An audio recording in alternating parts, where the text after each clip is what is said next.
Okay, if we lift this one, we can hear the drain valve open, and we get this on the screen. I know that's the overflow. If I clear that, there's your I/O page.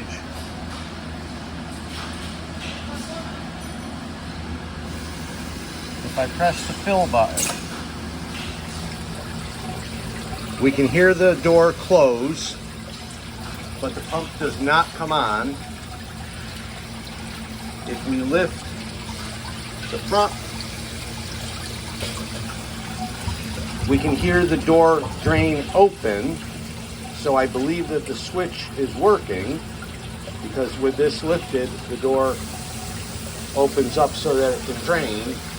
And there is the page with this lifted up.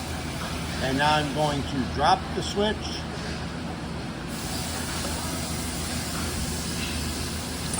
Fill off.